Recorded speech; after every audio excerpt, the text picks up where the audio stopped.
Hello guys, welcome to my vlog. For today's video, tayo ngayon ay pupunta ng ibaba. Tayo ay mag-uulan ng karabaw. Kasi yun lang yung daily routine dito lagi kung ikaw ay may alagang hayop tulad ng kalabaw, baka, mga ganyan. Yan, umaga hapon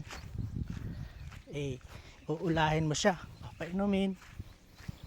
Yan yung daily routine dito kapag may mga alaga kang hayop tulad ng ganon, karabaw tsaka baka. So ako muna yung mag-uulang ngayon ng karabaw kasi yung kapatid ko may biyahe, nagpahinante muna siya. Medyo konti lang naman siya, 4 na piraso. So tayo ay pupunta na ngayon at ipag-uulan na, alas 3 lagpas na. So tayo naman ay may service, yung ating Carabao FX papunta dun sa pag-uulahan natin. Doon nga pala yun sa Nyugan.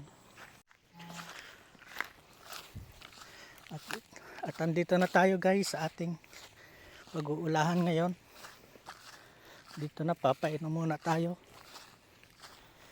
Tayo ay magkakalas ng 2 bisiro. Mamaya na yung isa, yung bupalo. Kasi panghuli na yan. Kasi matanda na yan. Ito muna yung 2 bisiro. Papainumin muna natin.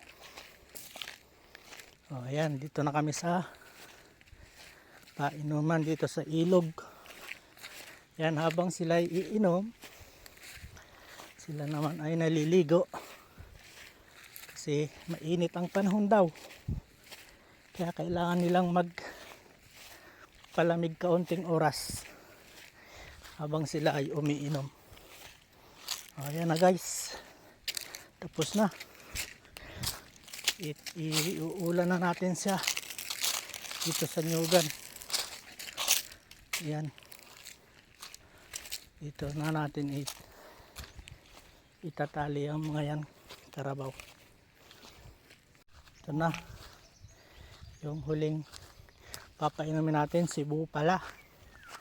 Ito na yung pinamatanda namin karabaw, si Bupala. Karami na ring anak to. Siya na yung pinakamatanda namin alagang karabaw. Kaya papainumin din natin siya at papaligo para lumambig ang kanyang katawan. Ayan,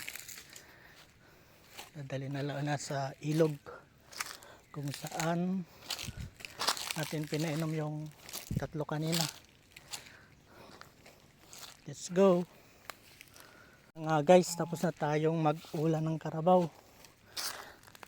Nakatali na sila lahat.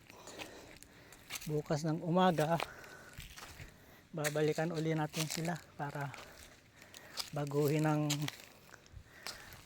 tali para